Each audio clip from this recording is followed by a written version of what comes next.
Ever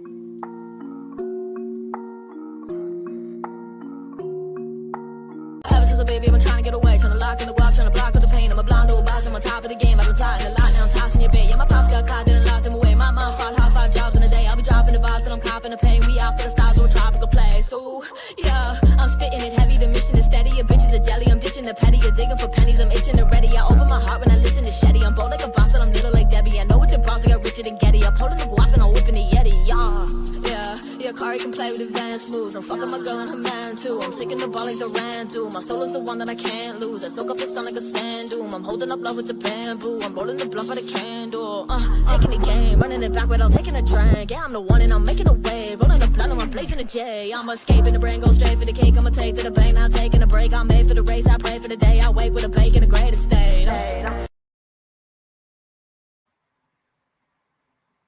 Welcome back, everybody. I'm Jay, that's Maddie, and we are back for Thursday Night Football. Can you believe the NFL is here, and we're going to give you some tier over-unders or division over-unders. My bad. I'm on the last show with the tiers.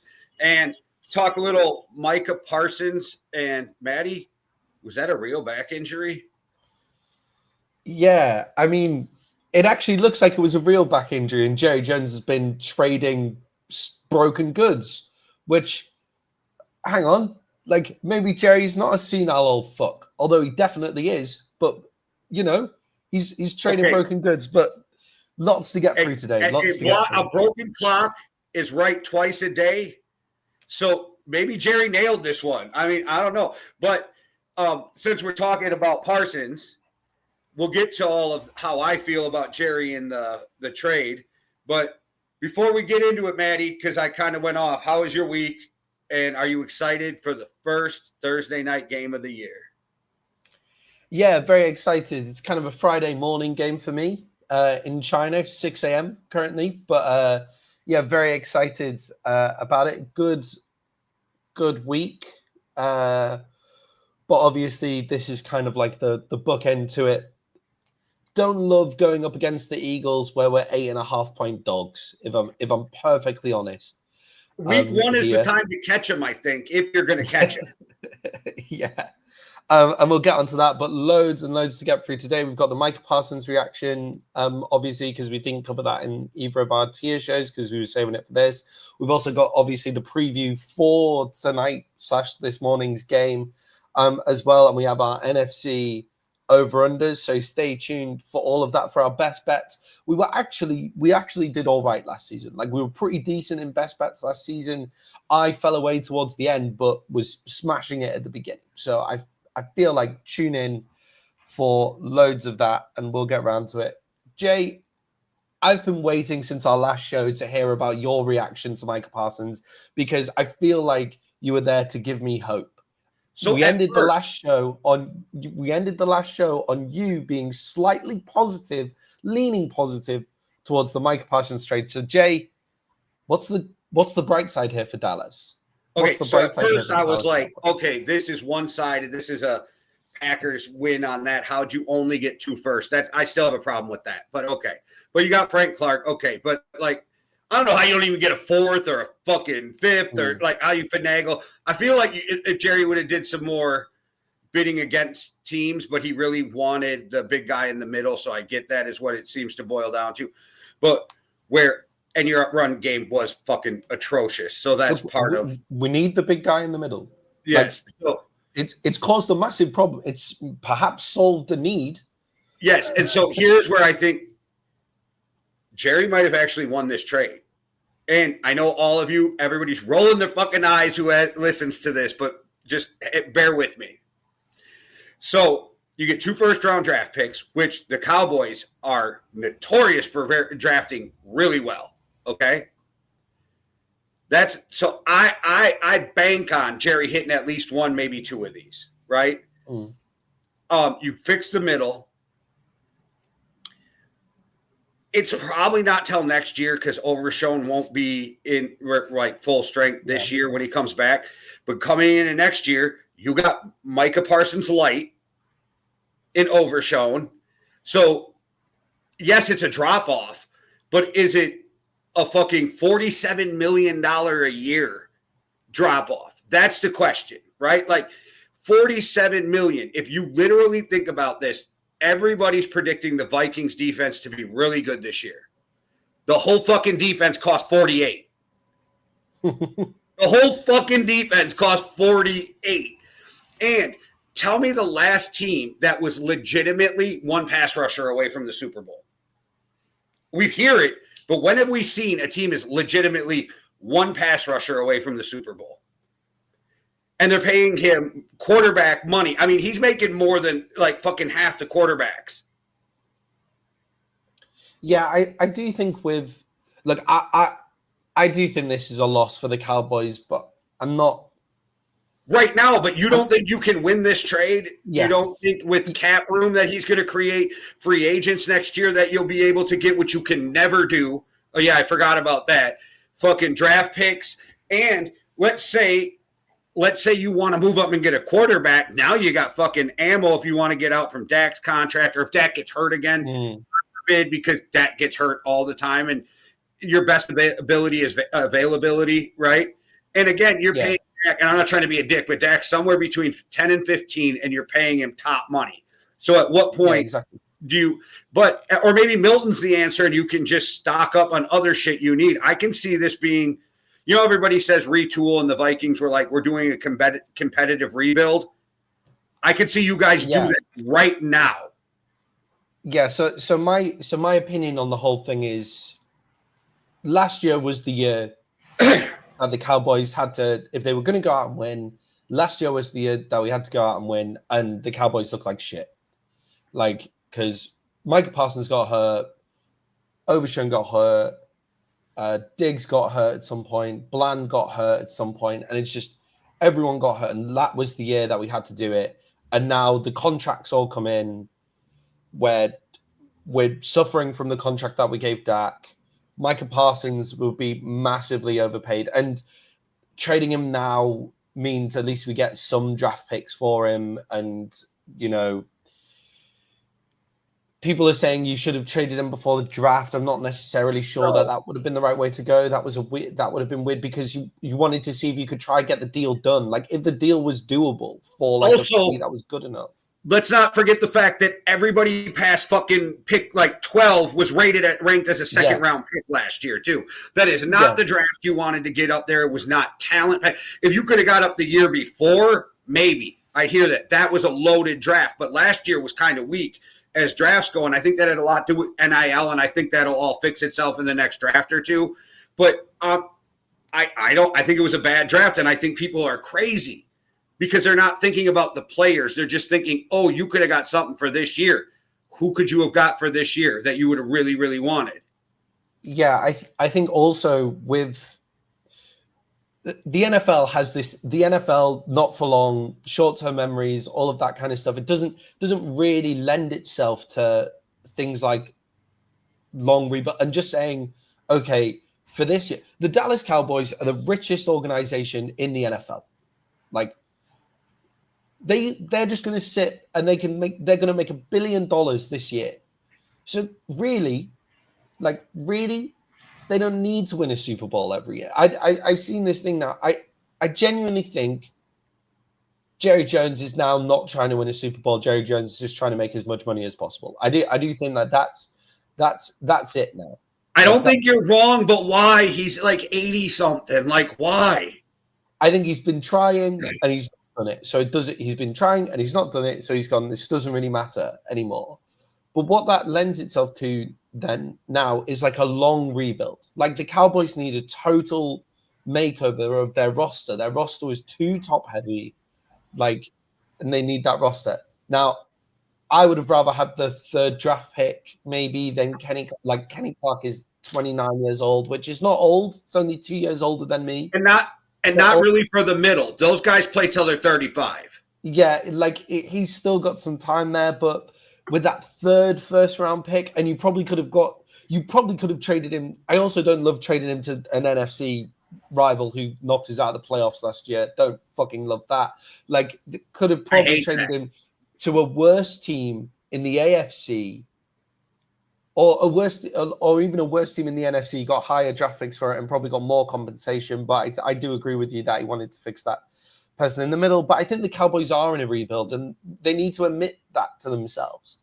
Like, the Cowboys need to realize that we're in a rebuild. And this year, right off anyway, the Eagles are far too good. The Commanders have an amazing quarterback on a rookie deal. The Packers, even before the Parsons trade, look decent. You know, they look good. The Lions, we'll see how their coordinator stuff plays up, but their roster is still very good. Like, we're in a conference with all the Vikings as well, have an amazing coaching staff with a very solid roster. We'll see how their quarterback position plays out.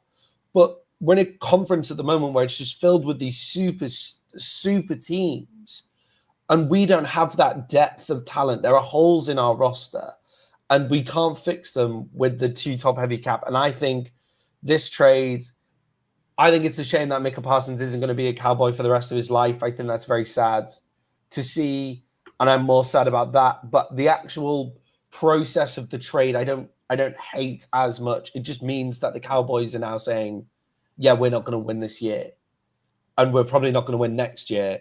And I agree with you. I think move off Dak in the next year. If Arch Manning had a terrible start to the season, but if Arch Manning is as good as he says he is, this gives you the ammo to go up there. Joe Milton has looked good. Like, it gives you the ammo to move off Dak and resort everything out there as well. And Overshown looks very good as well to come into that spot. Donovan Azaraku is the DN who we managed to pick up this year.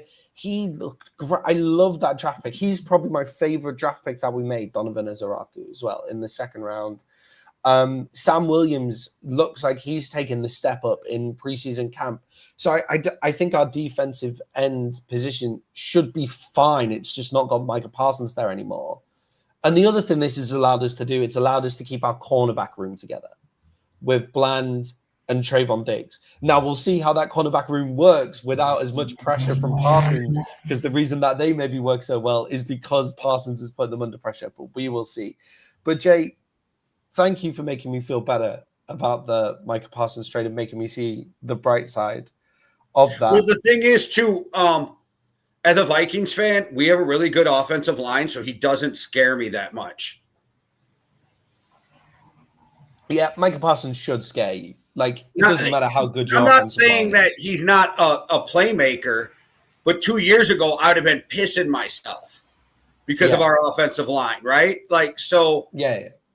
You know what I mean? I mean, picture Kirk Cousins last year when he got nuked. He was running for his life and still playing great. But, yeah, he was running for his life, right? So that's the kind of shit where now I'm like, okay, yeah, we got a game plan for him, but I'm not as scared as I was. So that's why I'm saying, yes, he makes a difference. Yes, he's a big he's a superstar. But I don't know if he's worth $47 million of your fucking cap. That's my argument. What other players could you put on the field for $47 million? You know what I mean? And I mean, again, the Vikings' whole defense has cost $1 million more. But I don't know. But I'll give Gutekunst credit. I think it's actually the new GM or president. But I give them credit for, they're like, hey, we're in this window. Let's go for it. We're going to go get Parsons. So maybe this ends up being a win-win for both of them. I don't know. I think you guys will draft well, and I think it'll all turn out. And in a couple of years, people will be like, hey, that wasn't a bad move. But before we move on to, I don't know, because you probably slept through this news of the day, but Amari Cooper let the Raiders know he's retiring. Yeah, he's retiring as well. Excellent Cowboy, Amari Cooper, at the time he was there. I feel like he's still young, but he did nothing for the Bills. Last season, so clearly maybe he's just not feeling lost the step. Maybe he's just not feeling football anymore either, right? And that's why he didn't do great last year. And he's like, I'm just not going to do it just for the money, because that dude got some money. Yeah, and it's almost like there was times where he was playing football where he almost felt like he wasn't feeling football. Those quiet dudes like him end up being coaches, though. So watch. Yeah. excellent young wide receiver coach, right? With the way that he runs and everything, right? Hands, route running, a great professional. He'd be great as a coach, I think. Yeah. Jay, just before we move on, when we did our tiers, we said the Green Bay Packers, like, what have you done for their off-season moves? And now, obviously, they've made this huge move. Does this now make the Green Bay Packers contenders? Like, for them, I thought they were slightly contenders if they brought it all together, because I think they got some talent. So, I mean, would I be shocked if they made a run without Micah? No. So if they make a run with Micah, you know what I mean? Yeah, but I don't think it makes them a top 3 or 4 team in the NFL right now. I don't, but maybe I'm wrong, right? Maybe Micah is the switch that lights that whole franchise up. But I get better because you brought in Micah Parsons, but everybody keeps forgetting that they got worse because they let go of one of the best corners in the NFL. Yeah, of course. Isn't Jair with the fucking Ravens too, which makes the Ravens even more? Yeah, which makes the Ravens crazy. So, yeah. But they were smart enough to trade him out of conference at least. Right. No, I'm a little irritated that Micah came to the NFC North. Don't get me wrong. But that sinking feeling I got really at first when I seen it disappeared really quickly when I started thinking about it. Yeah, and the cap space for them, they have a very young team, right? They have a very young team, so that makes sense. But they've already paid Jordan Love like quite a lot of money. $55 a year. So it is interesting. Like it is interesting. It definitely makes them a contender for this year. And look, with Matthew Golden seems to be a wide receiver as well. Like he seems I like him, but we'll see. We'll obviously see. Yeah, I think the Packers are now contenders. But the issue is you have 2 other contenders in that division as well. The NFC North has the Lions contenders, depending on how their coordinator stuff goes. At least playoff contenders in terms of roster. Yeah, with roster. Vikings contenders, roster, coaching staff, depending on how the quarterback goes. Right. Green Bay Packers contenders. Were decent contenders last year and have just had one of the best pass rushers in the NFL. Jordan Love, a little inconsistent as well. So that division is crazy. Like totally Quick question, just because Payne and I had this argument on the playlist, so you can jump in. Well, it wasn't even an argument. We ended up agreeing. But we had this debate at first. Would you rather have Baker Mayfield or Jordan Love? I'd rather have Baker Mayfield. Me too. Me and Payne too. I'd rather have Baker. Yeah, me too. Jordan Love might be more gifted, but Baker's a dog, bro. Baker is a dog. Yeah, and I think Baker Mayfield has added a lot of consistency to his game. He is, but Jordan Love makes some of these throws that you're either born with that arm or you aren't, but he's not consistent at it because he likes to throw off his back foot because he thinks it's that back foot. It's that back foot throw that freaks me out when I watch him every single time. But Jay, a huge piece of news that came out the other day, yesterday, I think I read it while I was on the train. It might have taken ages to get to me. Tonight's Cowboys opponents, the Philadelphia Eagles, they tried to get Micah Parsons. The Philadelphia Eagles tried to get Micah Parsons to come.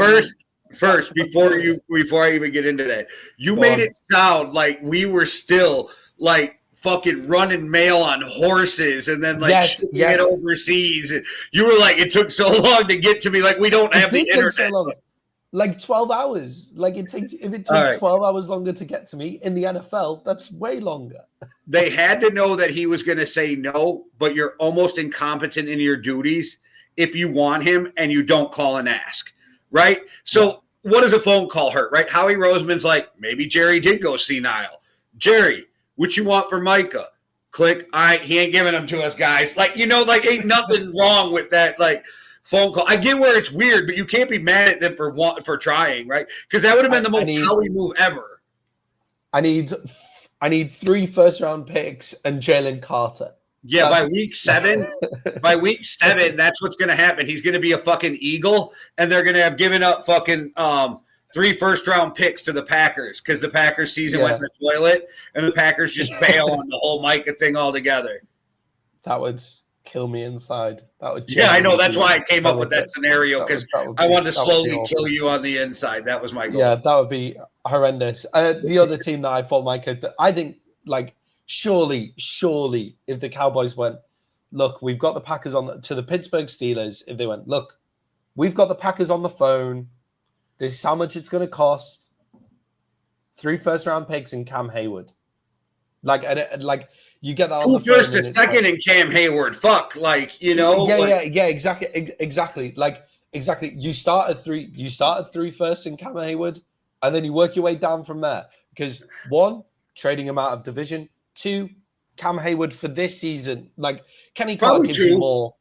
Kenny Clark gives you more over like 5 seasons, but 2 seasons. Cam Hayward is better, than that, and you trade him out of fucking conference. But yeah, I'm surprised that didn't happen.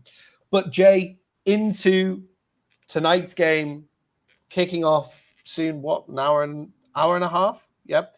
The Eagles are 8.5-point favorites against the Cowboys, and yeah, I've got some serious questions that need answering here. But we'll start off just going over from where we left off. In the last point, does Kenny Clark help the Dallas Cowboys' weak spot and their run defense, and will that come into effect tonight? Yes, and I know all the Packer fans are going to be like, he didn't play great last year. Yeah, because your whole defensive system let him down. Let's quit acting like the guy who was good for you, for a few seasons, just forgot how to play football when the defense around him at times didn't. You didn't have linebackers hitting the gap they were supposed to. You didn't have so of course, but they blame it all on the big guy in the middle when there's a run problem, right? Let's not think like Kenny Clark forgot how to play football, but no, I think you guys will be fine. I think he's going to upgrade your run defense. I think it's a rough ask though, week 1 after just being traded, and you're playing the Eagles, who are going to just pound the fucking ball all season long. And if you get torched by Saquon Barkley, you can't even be that upset at your defense. It's Saquon fucking Barkley.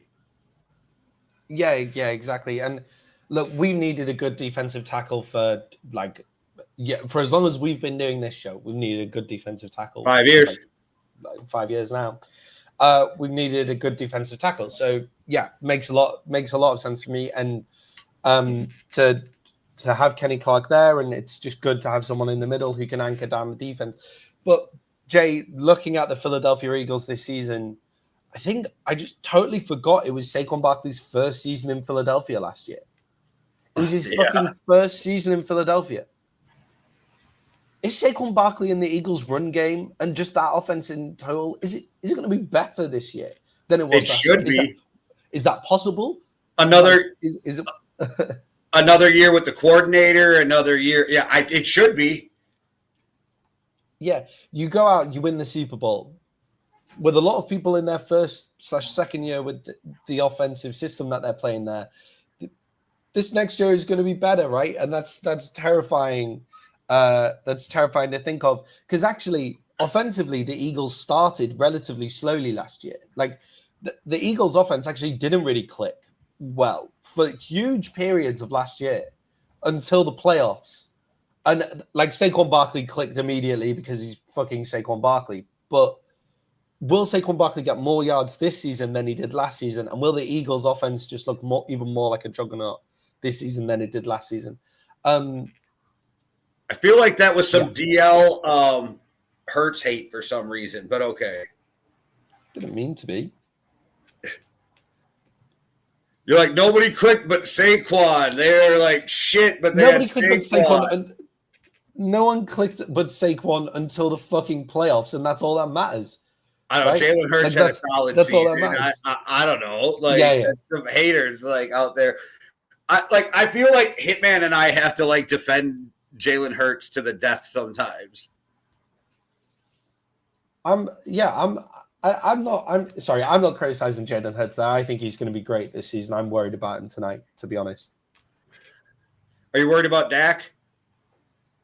I'm always worried about Dak, obviously. I feel like I've been a big Dak defender for a long time, and now I'm at the point where, okay, this is it. I think it's time to move off him, like definitely before his next contract, unless he takes huge pay cuts and we get a rookie quarterback in to sit behind him and all of that kind of stuff. Like, I'm definitely worried about Dak. I think I'm more worried about this Eagles, the Eagles defense against our offensive line. The Eagles don't have the depth. The Eagles don't have the depth at defensive end and just along the defensive line that they usually have. They lost a lot of players in this off season. Like they lost Milton Williams, for example, to the New England Patriots. They don't have the depth. That doesn't mean that they don't. We don't think they have the depth because yeah. We could say that with every team. What do they know that we don't about guys on their roster, right? Like, exactly. Why were you so willing to let Milton Williams go? Yeah, and it's just so obvious that the Eagles have been able to do that for a long time. And usually you do have this thing, though, where, okay, I've won my Super Bowl. I'm going to go get my bag. You know, and like you don't have that replacement in the room. With the Eagles, I'm pretty sure they do. They've kept Jalen Carter, they've kept Zach Braun, they've kept Jordan Davis. That's already good enough. It's already good enough. The depth that you have behind that. Yeah. If they figure out they don't have enough, then Howie will just make some phone calls. Yeah, exactly. And it's just like Jordan Davis for me is one of the best defensive tackles in the league and is somehow massively underrated because of everybody else around him. Like, he just anchors that. The entire thing is if you have that massive fucker in the middle, you can just do whatever you want, right? You can just do whatever you want anywhere else. And I think Jordan Davis doesn't get the props that he deserves for how good he is. He's unbelievable. I would love it if he was a Cowboy. Do you think Howie Roseman's one of the best GMs in NFL history? Yeah, 100%. I think that's so got to be. Yeah, it's got to be easily, and it's a shame he's in Philadelphia. All of this is it's a shame it's in Philadelphia. You know, this whole entire thing is a shame it's in Philadelphia. But yeah, so Jay, the final point I guess is on the Eagles defensive line. The Cowboys have a very new look offensive line. I think I'm dropping in and out a bit here, but I didn't hear what you said. Repeat that, but you're good now. Okay. The Cowboys' new look offensive line, obviously going up against a really solid defensive line, as we've just been speaking about. Tyler Booker coming in as our first overall draft pick. We have obviously Guyton has injury issues. Beebe at center. Can this new look Dallas Cowboys O-line actually have a chance at establishing the run at all? Because when you ask me if I'm worried about Dak, I'm not worried about Dak if we can establish the run. And I think the quarterback room that we have, the running back room that we have, is good enough behind a good offensive line. So do you think that this Cowboys offensive line can do that throughout the season and also tonight? This is one of those you got to show me things, but what goes in their favor is most of the time it's easier to run block than it is to pass block. So most of the time offensive lines click in the running game faster than they do in the passing game. So having this mixed match, I mean, if you can just blow guys up off the line of scrimmage, you got a good chance of running the ball. So I think it'll help. I think it'll definitely help. And getting just younger helps too. Like, I know they were really good guys, right? But they were older. So if you can get some youth in there, get some like new explosion, that kind of stuff, I think that'll help too, just in the fact that, you know, the athletic ability and just excitement now that some guys are like, yep, now it's my turn. Yeah, and I like the run block profiling of the middle of that offensive line as well. So Tyler Smith, ground and pound dog. Like he's been amazing since he's come in. He's a real run grader and really gets off the line. Cooper Beebe in the center, just a big dude, like hit off the line. His pass blocking, he gets hit back up the middle quite a lot, which is the worst place. If you're going to get hit up the middle, if you're going to get hit back, The last guy that you want is the center to be that person in the if it makes you feel better after watching him last year, though, and I think this will get fixed. I think most of his problems when he had them were dumb mistakes and bad footwork, and he didn't always have bad footwork. When he got plowed, he had bad foot. So the more he works on it another year into it, and I don't think it's hard to be a center because you're in control of a lot of shit. I think another year into it, I think he'll just get better, though. So I think I beat up on him a little last year. I think he'll be better. That was his first full year starting at center as well, and it was in the NFL, not college, that he was doing it. And then you have Tyler Booker, who I have serious problems with them. I had serious problems with them taking Tyler Booker because I feel there was a lot of all the tackles. There was tackles in that draft that were better than Tyler Booker, but they were designated as tackles, right? But they're all going to move inside to guard. I'm convinced every single one of them outside of Joe Alt is going to move inside to guard in the NFL. Like all of them. But that being said, Tyler Booker is a run grading machine. So up the middle, I'm happy with those three hitting up off the line to get the run established. And with Brian Schottenheimer as well, it's going to be a run heavy offense. It's going to be run heavy, which is just good for Dak Prescott as well. Jay, the Eagles are 8.5-point favorites against the Dallas Cowboys in week 1. What is your first draft? What is your first pick against the spread of the season, and why? Give me the Eagles and minus the 8.5, just because of the disarray Jerry fucking caused, and I think the way it was handled, and there's a lot. It's a lot of new pieces, right? Like you have a retirement on the offensive line, you got injury on the offensive line. That makes it rough, and I still don't think you guys did much at running back. Yeah, I agree with you at the running back. Although if you're not, did you get better? Yes, but that's not saying much from where you were last year, right? Yeah, I think of running back though. I do think with running back, unless you're getting those top guys. So Derrick Henry should be a Dallas Cowboy. He should be a Dallas Cowboy. There's no reason why he shouldn't have been when he went to the Ravens. That should have happened. He should be in Dallas. But if you're not getting a Derrick Henry, a Saquon Barkley, Bijan Robinson, those top guys, I do think then the next echelon and down, it's all a bit much depending on the offensive line and all of those kind of things. So I don't mind the reasoning that they did that. I do think they got better. But yeah, it's going to be a tough game. I think the 8.5 points in week 1 is huge. I was surprised when I looked at it. What are you on anyway? 8.5 points. DraftKings.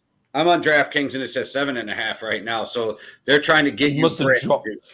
That was. Oh, it just jumped. Wait. Hours ago. It literally just jumped back to 8.5, and now it's resetting back to 7.5. There is bets going wild right now. There's money on this game. There's money on this game. Money is bouncing.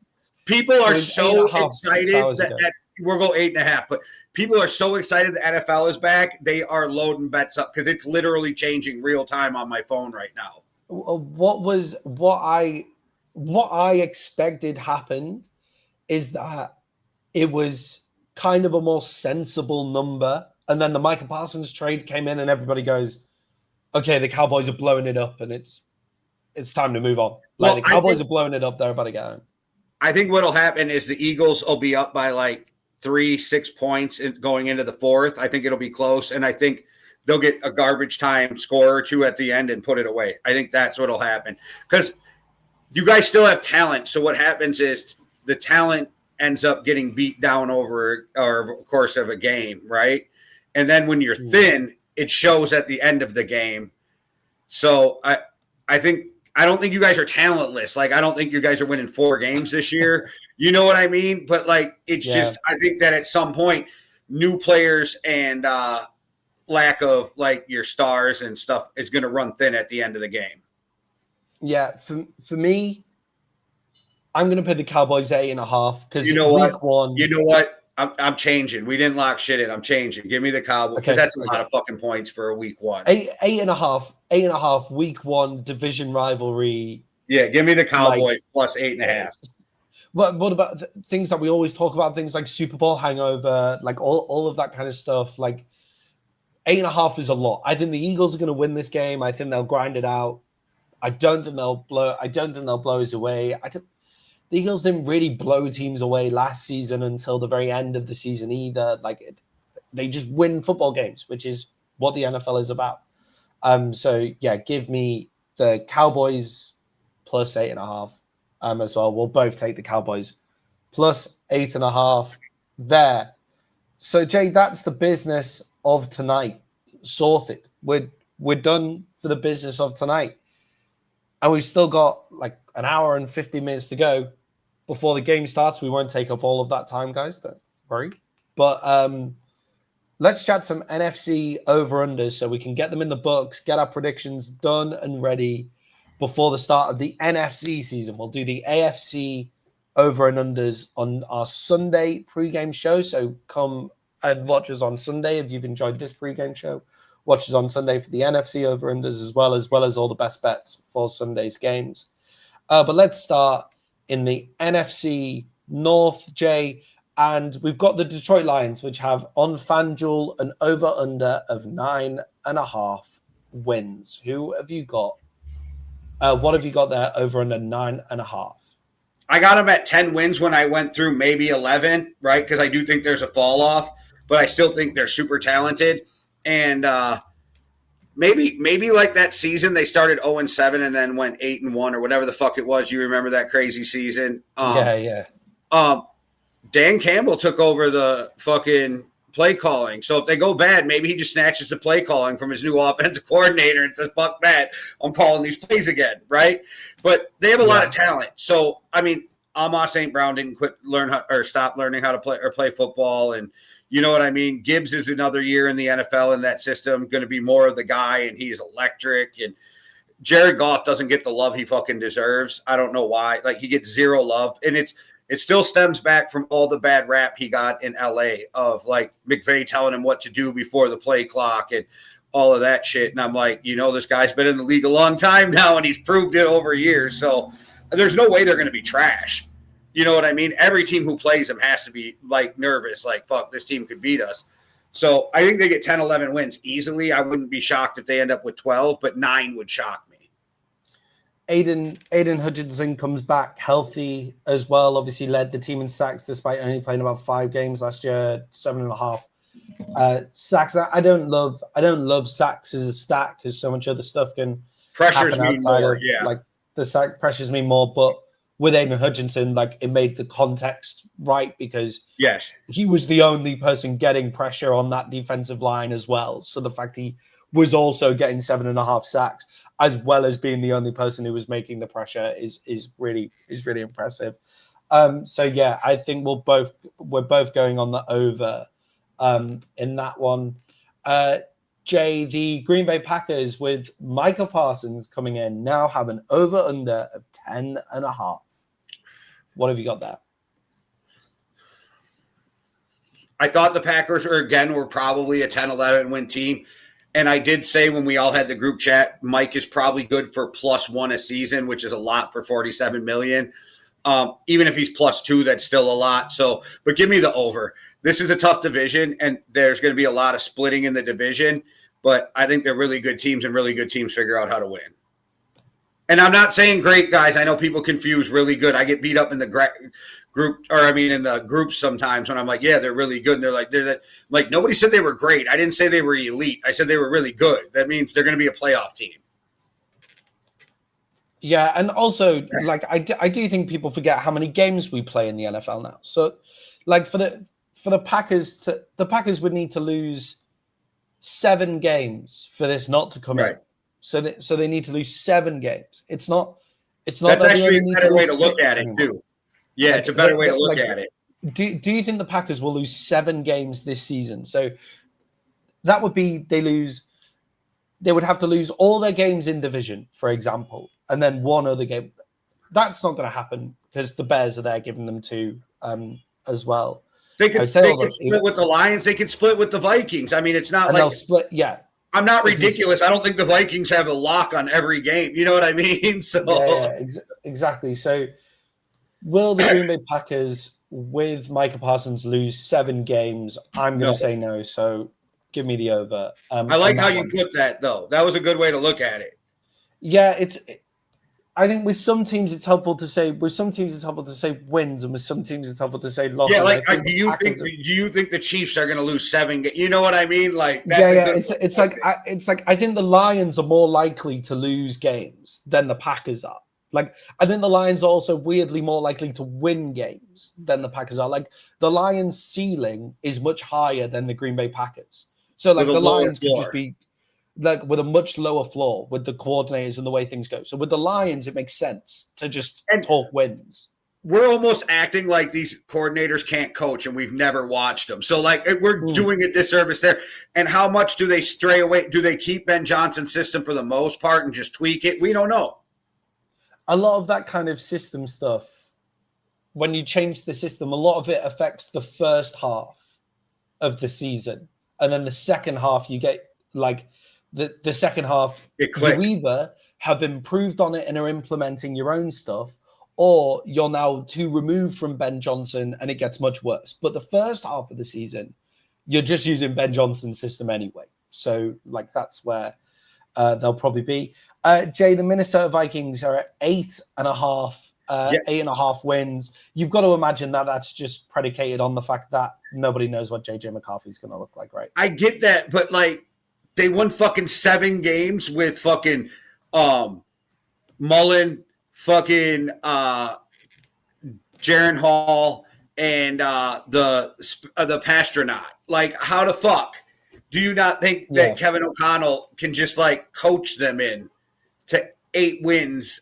You know, like I don't know. I feel like some people are very high on the Vikings and some people are really low on the Vikings. And I think the people who are high on the Vikings think that JJ McCarthy is going to be at least Sam Darnold. Yeah, that's where I'm at with it. I'm at he's got to be at least Sam Darnold, and I trust in Kevin O'Connell as a coach that he wouldn't have let Kawasi get rid of Sam Darnold if he didn't think that JJ McCarthy was going to be at least Sam Darnold, right? Right, and I gotta say, people keep acting like they're like it's the NFL, and I get it's a big stage, but they're like, this kid has played in college football playoffs, won a national championship, won a high school championship for IMG. Like seriously, this kid's been playing in front of 30 to 100,000 people since high school. Yeah, exactly. And if he sucks, it's not because of the moment. That's all I'm saying. If he ends up sucking, it's not because of the moment. It's like, look, I think we're both going. You're good. It's like, look, I don't think we can go over with, like, we can't go over with every single team, right? But we've gone over on all of them. Well, you can if you think Vegas is wrong, because if you look at the point spreads this week, them point spreads are crazy close in some of these games. Yeah, I think they have gone, like, they have really gone for it, I think, this year. Like, I think they have really, like, they've really gone for it in terms of, like, taking those risks, like taking those big point spreads, and they've really lent into kind of taking the point spreads there, which I'm amazed at. That's not what they usually. Well, I think the more people who bet, the more people they bet, the better off they are, because you get the fee for one, plus the losers. You know what I mean? I think even if they lose one week, overall they're always going to win. Yeah. Overall they come in. Jay, the thing that makes this Vikings, the Vikings at 8.5 a little weird for me is the fact that the Bears are at 7.5. So Vegas thinks that the Bears are one game worse than the Vikings. Like, I think the read on the Vikings team has been wrong for quite a few years now. I love it. So the read on the Vikings team goes back to the season where they won all of those games by one score, and everybody just decided oh, well, they won't do that again. And it's like, no, they won't do that again. They'll win them by more than one score this time because they'll be better. That's where they're at. Like, people went there and they keep on going back to that. Whenever I hear the podcast, it's like, yeah, the Vikings, they win a lot of games by one score. And it's like, yeah, they did 2 years ago. Like, your read is wrong on the Vikings. It's been wrong on the Vikings for a second now. Some people don't believe in Kevin O'Connell either. It's wild. That's crazy. That's just a crazy thought. But Jay, the Bears are at 7.5. Obviously, new head coach, Ben Johnson coming in, does make them immediately better at offensive coordinator. But does Ben Johnson's offensive coordinating style suit Caleb Williams, and does it suit the Chicago Bears in their current state? On off-season performance, no. Bears 7.5. Jay, what you got? I picked him at 7, so I'm going to take the under because that was when I went through the schedule, I had him with at best 7 wins. So I'm going to take the under. I think that's right about where they land, though. So, like, if they fuck around and win 8 in a 17-game season, Yeah, it's like losing, like, the Bears losing 10 games, like, seems like a lot until you realize they're going to be a dog in every division game they go into. So every divisional game they go into, they're the dog there. So that's 6. That's six losses where they're the dog, and they'll probably split somewhere. Like, there will be a split there with they'll get a win against the Lions or the Packers or the Vikings. They'll get a win somewhere there. But from what I saw from Caleb Williams and Ben Johnson meshing in the preseason, I'm really worried about their offense. And I don't think they've done much to make their defense get much better either. I'm taking the under on this one as well, which we're just matching each other play for play. I'm still not a believer in Caleb Williams either. So is Caleb Williams too solo ball for? I don't think it's his fault. I think he has a talent. I just think he hasn't been developed. Yeah, I feel like he's too solo ball for the Ben Johnson system. Right. So that's coaching, though, right? Like, they should have developed him so he doesn't play that way anymore, unless he's just hard headed. But he doesn't seem like that kind of kid to me. I don't know. Yeah, and look, we know that the Bears don't always help their quarterbacks either. Jay, the Cowboys are next up.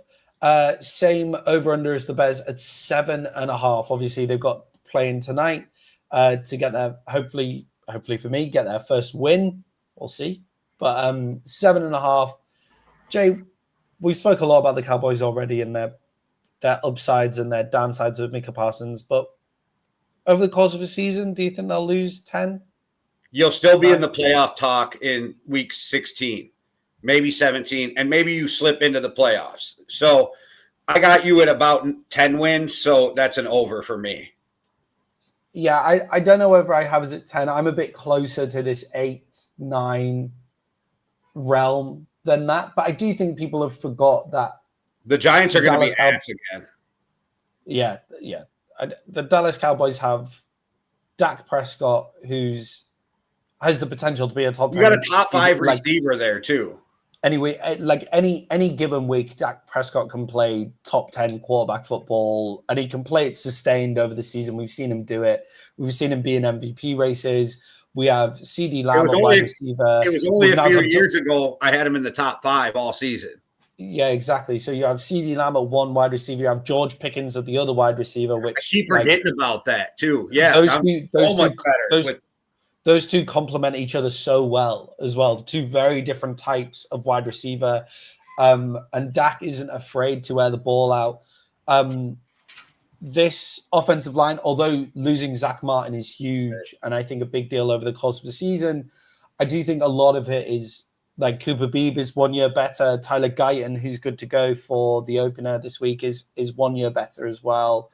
And then Tyler Smith is a dog. And look, Steele is a serviceable right tackle. I want to move on from him when we next can, because we know his ceiling isn't there, but that's a next draft problem.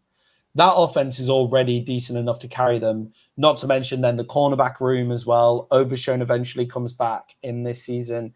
And we've got some stuff on the defensive line as well. I'm taking the 7.5. I don't trust Brian Schottenheimer. Brian Schottenheimer needs to show me.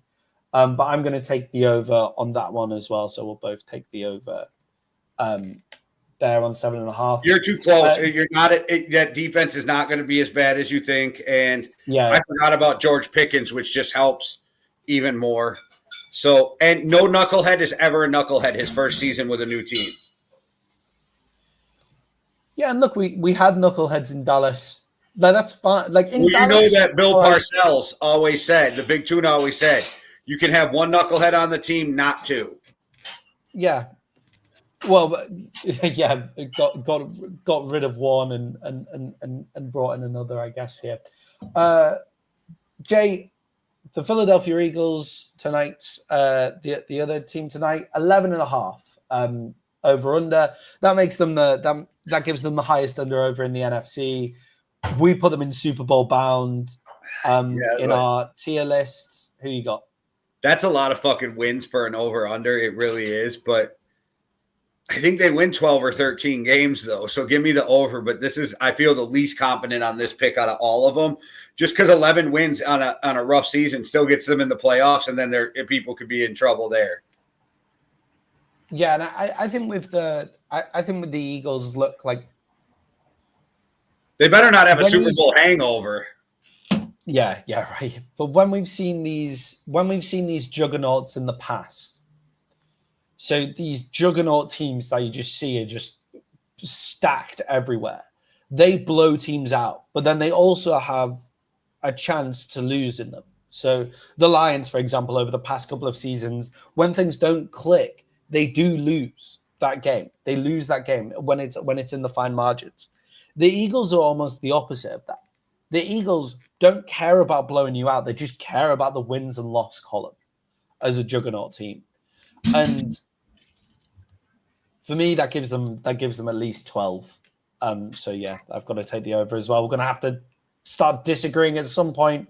Why do I feel like we're going to get everything wrong because we agreed?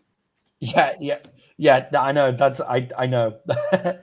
Jay, the Washington Commanders are at 9.5 in there over under. They obviously bring in Laremy Tunsil to improve that offensive line.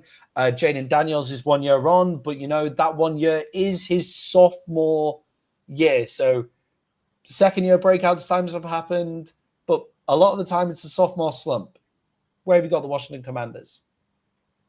Oh, I got the over on this. I think they're going to be fighting for the division at the end of the year. They got Scary Terry back and happy. You got Debo there. You got Maulers on the line that can run block. Jaden Daniels, I don't think he falls off because usually when you have a sophomore slump, it's like, oh, they learn the quarterback and, then he has a problem. He plays from the pocket and only runs when he has to. So I don't think that becomes a thing they have to worry about because you can't scheme for the run. And I like Cliff Kingsbury as a fucking offensive coordinator. I like him as a coordinator. And Dan Quinn's done a great job with that team. That is, outside of the Vikings, that's the best coaching duo. The best duo. The most the defensive coordinator and the offensive coordinator that suit each other the most. That's the best. The head coach and coordinator as well. That's the best duo for me in the league. Outside of the Vikings with Flores and Kevin O'Connell as well. Jaden Daniels isn't the type of quarterback to have a sophomore slump, I don't think. I do think the Commanders are one step. Well, last season they were one step ahead of where they probably should have been. I do think that they didn't improve their cornerback room enough. Let the hate flow through you. If Lattimore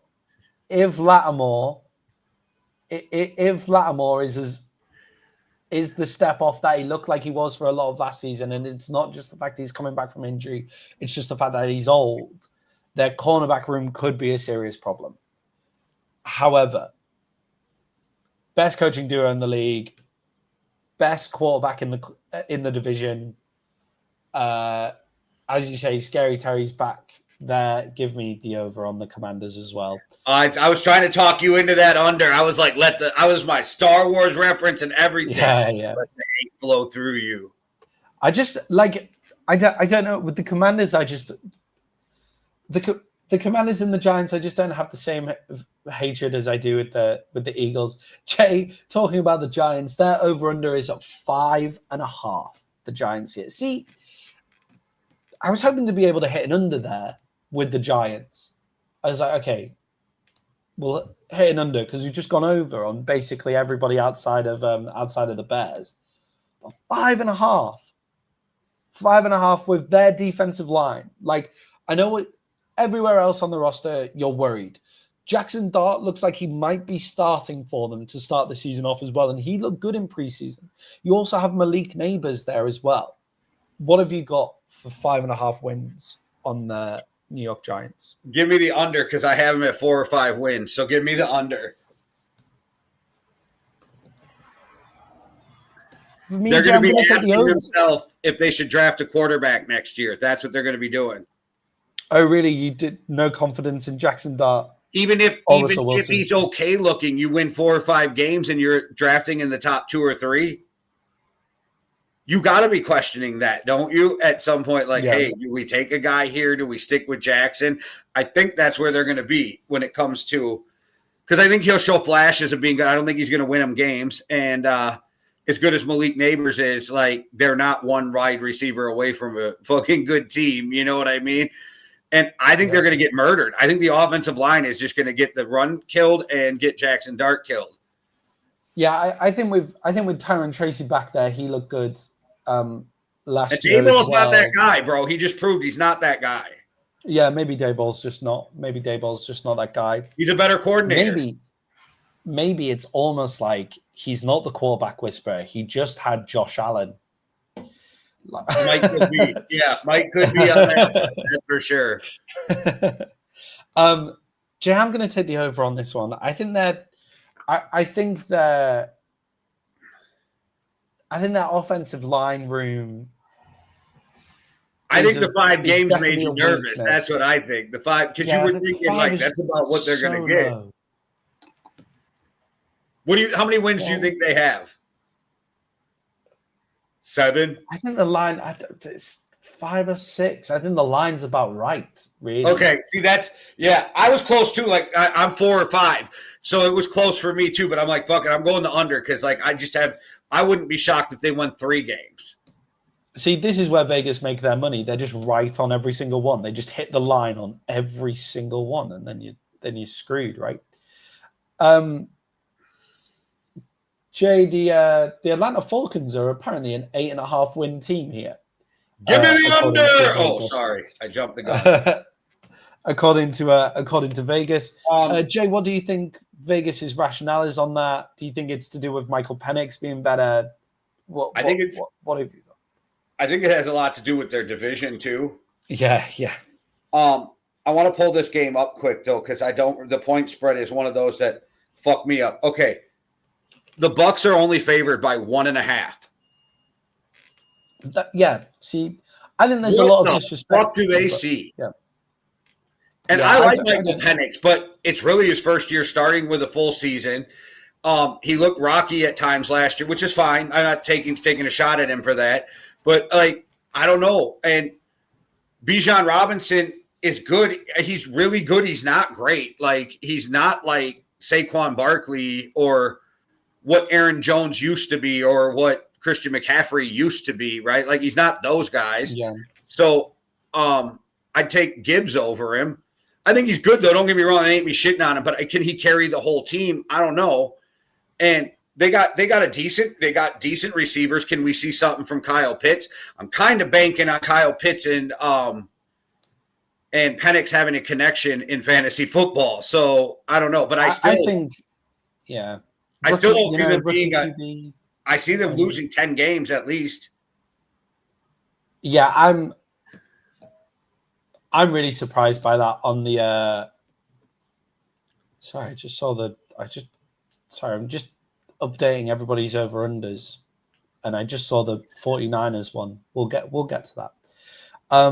Sorry, just if you saw that massive surprise look on my face, that wasn't about. It wasn't the face. It's that you just stopped talking for a second. I just like what the fuck did I just see? Anyway, sorry, we'll get to that. Stay tuned. With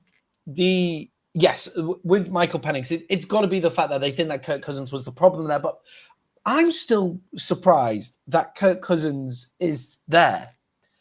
I'm genuinely surprised that Kirk Cousins 1 year on from the injury, like they don't think is going to be better, because I was watching the Netflix series Quarterback where Kirk Cousins is in that, and I was watching it thinking Kirk was actually all right at the start of the season. He was just in a really complex system. And they had him playing on the pistol. The guy's never played on the pistol in his life. He was in a really complex system that he was completely relearning, where they had the most motion in the NFL, and he's coming off an injury. And he was still decent. Yeah, and they took one of the better offensive lines and said, "Look, you are so great at zone blocking. Let's have you block man."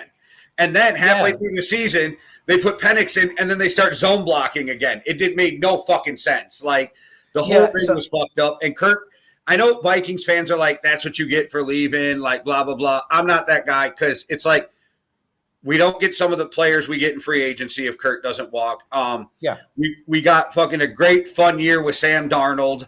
I mean, it was a good. I don't have any ill will towards Kirk, so I feel bad for him in the situation he's in. Yeah, I'm surprised he's still. I'm just shocked that they're waiting on an injury. They want to fleece a team that gets an injury. Yeah, of course. Yeah, of course. He'll be gone. Like he'll be at someone. I'm with. God forbid JJ McCarthy gets hurt. What does Kwesi give up to get Kirk Cousins back right now? He knows the system. Yeah, or like with Matthew Stafford's injury, like you bring in Kirk, because like the Rams injury. I'm still surprised that Kirk's not a 49er. I'm surprised. So there is, I guess it makes sense for Atlanta. We just named a bunch of teams that he knows the offense and could step in because they all come from the same tree, like close enough. He can learn the offense on the go. Yeah, I'm surprised that I still sometimes think, the 49ers, like after last season, you just go, okay, Brock, you go wherever the hell you want to, see what money you can get. We're going to bring Kirk Cousins in. And if you don't find what you want and you'll take this offer of 40 mil or whatever, like 10 mil less than he took, then great. Then you can come back and Kirk can be your backup for the season. That's okay. But if you go, we've got Kirk Cousins in this system like that. That surprises me. No end. Jay, I think we're both kind of sat on this saying the Falcons, it's their division. It's the division, right? It's like there's four wins. I think the Panthers are better than people give them credit for. I think the Panthers will definitely give them more credit. I'm taking the under on this one. What have you got? The under. Yeah. Considering you shouted under to start it off, then Jay, moving on to who we just spoke about, the Panthers are a 6.5 win team according to Vegas. They got Bryce Young back into some form last season. David Connell's looked like he had like good head coaching potential. They kind of started that rebuild there, but it is very much in the early stages of that rebuild. What have you got here for the Panthers? Now, let's not underplay. Adam Thielen is going to be a felt there, losing Adam Thielen. And the GM even came out. You never hear GM say this. He said, Adam sat right in my office saying, this is where I want to go. This is where I want to be. He goes, so how do you not trade him? I was like, well, that's kind of classy that you did, Yeah. I think that hurts them, and I think it hurts Bryce a little. I still think they win more than 6 games. Or I think they win 7 or more games. So give me the over. But they're in a rebuild. I think we could look at the Panthers at the end of the year and go, wow, they played really well this year and have 8 or 9 wins. Yeah, feisty team, right? They're going to be a feisty team. That's That's what I see. That's what I see from them. And with the Saints being who the Saints are currently, like that's probably 2 wins there for them. So what, 5 more wins is what they need to go over. I don't see with the defense playing the way it did. I don't see with the improvements that they made on the offense. They'll catch Atlanta at least once. Yeah. I'd say 6.5 is probably right, but I'm leaning more towards 7 than 6. So I'll take the over there as well. We're not. You can't take a push on a half, right? Which is why I imagine they've all done halves, right? Like they're all halves. You can't take a push. So, yeah. Jay, the Tampa Bay Buccaneers are at 9.5. See, again, that's a great line. I think I think Vegas have set a really good line there. What have you got for the Buccaneers here? Give me the over because I think they get 6 in their division. I think they're in the playoffs. I think Mike Evans is back. Godwin's back. Bucky Irvin was breakout last year. Yeah. You still got Winfield. You got Baker. Like, what's his name? Otten. Did I say that right? Cade Orton doesn't get enough love. Yeah, no, he's a really solid tight end, man. He's like good. Big up the Cade Orton love. Like he's always a really good pickup in fantasy and stuff like that. Like shout out to Cade Orton. Bench. Yeah. Yeah, hang on. You've got Pitts and Orton in your fantasy team. Yeah. Well, that's a stacked tight end room that you've got there. Well, I got DK Metcalf, Justin Jefferson, Devontae. You only got DK Metcalf. You only got DK Metcalf because I was pissed and pressed the wrong button. Well, that's what happens when you're out drinking and singing karaoke during the draft. Okay, that's not my fault. I was meant to press DK Metcalf and DJ Moore was underneath him, and I ended up taking DJ Moore over DK Metcalf. And do you know what? The last time that happened is when I accidentally auto-drafted Devontae Adams in our first ever one, and he took me to the win. So we'll see where DJ Moore gets us with that. But the Buccaneers, the line feels so right, and with their division the way it is, I'm going to have to take the over as well on that one. God, Jay, yours currently reads over, under, over. You know, that's what that currently reads. A lot of wins there for a lot of teams. Maybe the AFC are just going to be all unders. We'll see. Tune in on Sunday to find out. Jay, the Saints are at 4.5 wins here. That makes them the lowest in the NFC, which is probably about right. What you got? Give me the under because they're winning 3 or 4 games and they're drafted number 1 overall. And the only games they win are because Kellen Moore coached them and out-schemed the other team. That's the only wins they're getting. Spencer Rattler is not carrying you to the fucking promised land, and that's who's starting the season. And if you're going to put your faith in a rookie, then okay, but I'm not convinced. That team needs to be blown the fuck up, rebuilt. And Alvin Kamara is probably the only shining light in Christian Olave, but he's got the concussion issues. Those are the 2 shining lights. One's got a concussion issue, and the other one's going to fall off a cliff at some point. And to be honest, if I was the Saints, I'd trade them both before Sunday. If I was I know you can't. I know you can't. And maybe Chris Olave, you keep. How much are you getting for Chris Olave with his concussion issues and everything like that?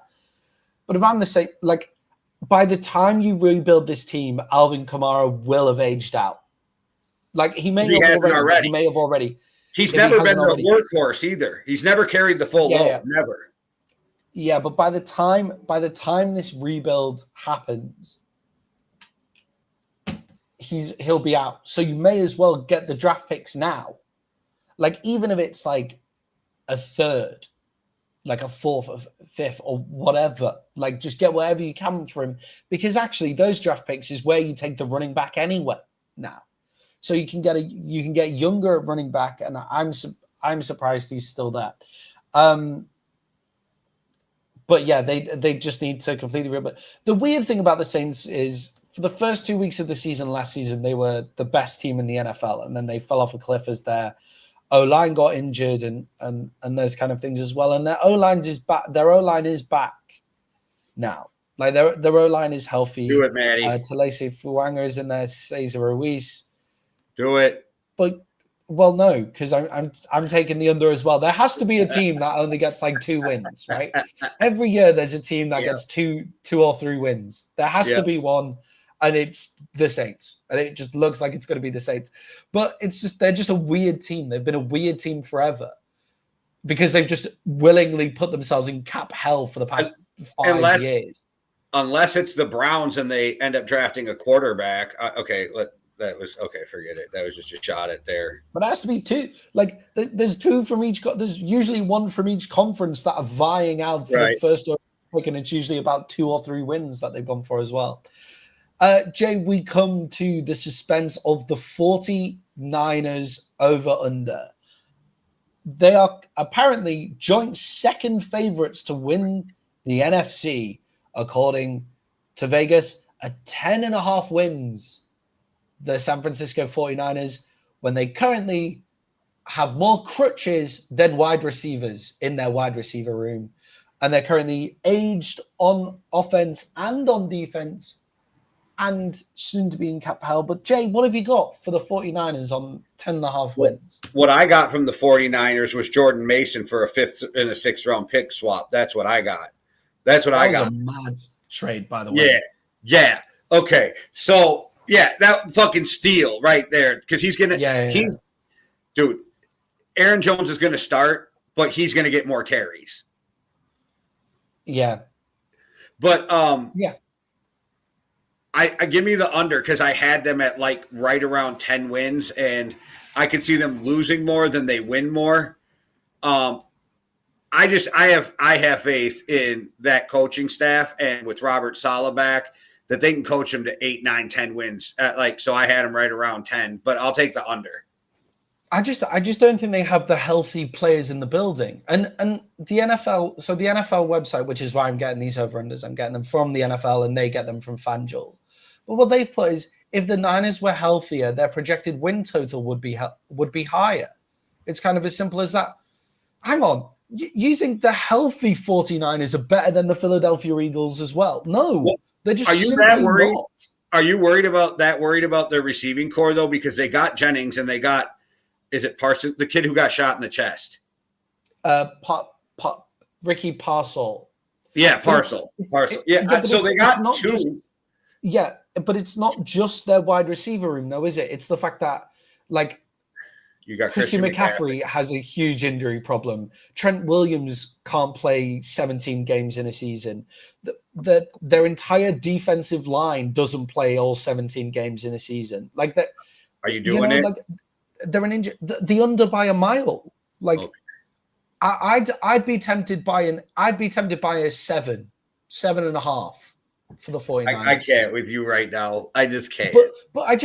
But they're just old. They're an old football team who are a franchise notorious for injury issues. And you don't think they'll get coached to 7 wins? Well, no, I said I'd be tempted. I'd be tempted. Okay. But I'd be tempted at 7.5. But yes, the coaching is brilliant. But I also think their division is harder than people give it credit for. Like, I think the Cardinals are going to be better this season. I think the Rams are.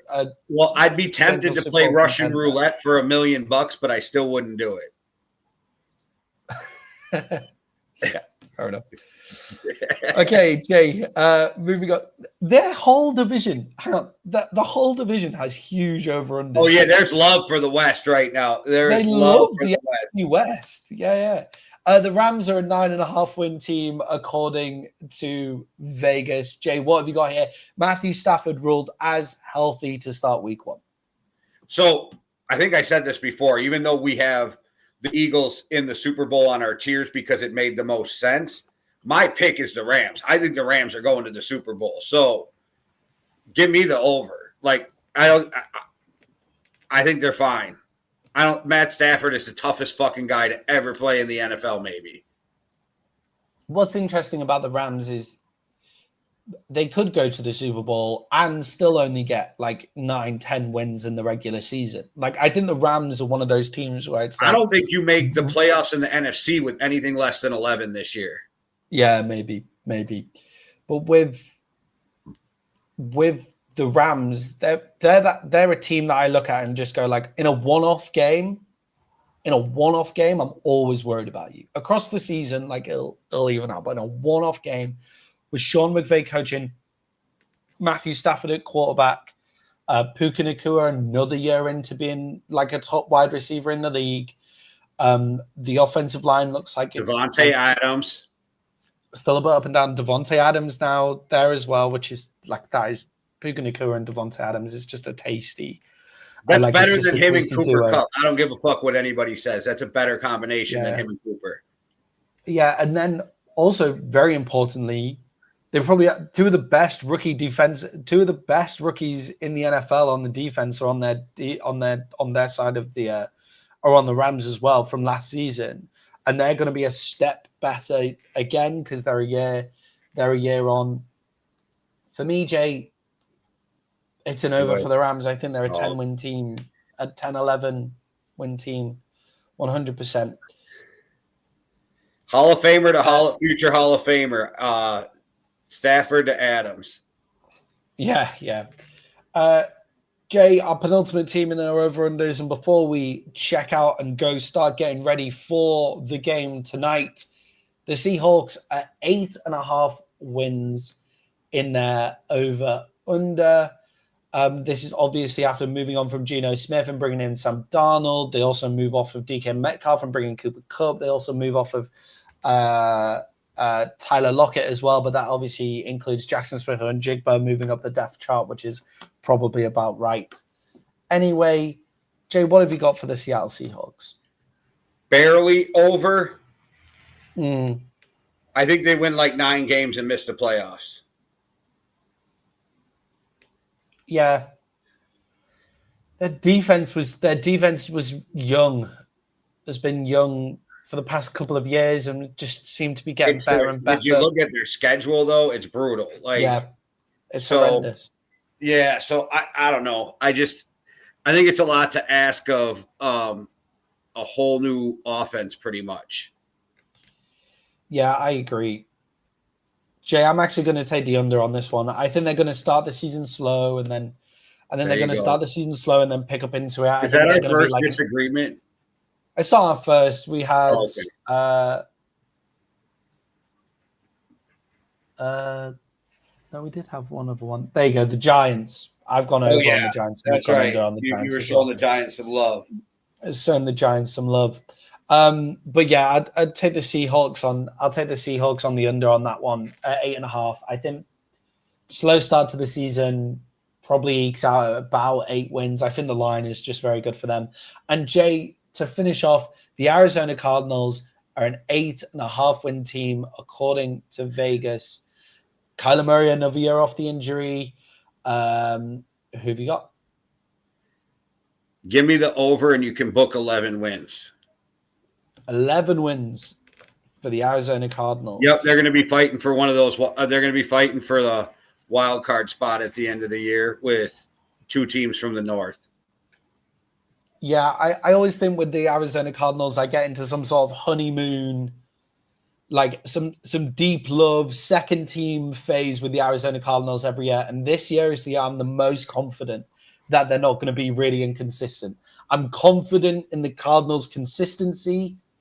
For the Cardinals, it's important to be said. Like, considering they're one of the most inconsistent teams in the NFL over like a number of seasons, I'm still not massively confident in the consistency, but I'm the most confident I've ever been in their consistency. So give me the over on this one as well.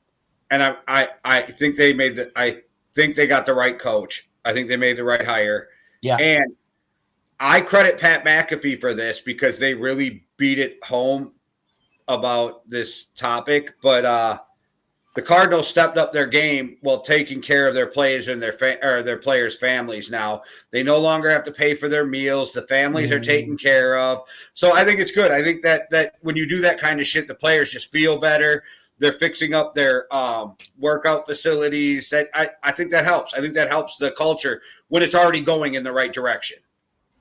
Yeah, and I think Callum Murray started to look really great at the end of last year again. I think he looked very good last season. I think he was good. So yeah, give me the Cardinals on that over as well. Jay, that's a lot of wins, a lot of overs there. But we could, to be honest, most of them, I think Vegas have got the line pretty spot on, and we've just lent more on the side of one win rather than one loss. I think a lot of there's only a couple teams where I was like, what the fuck? Like the Vikings, I was like, oh, that feels disrespected, but I like it.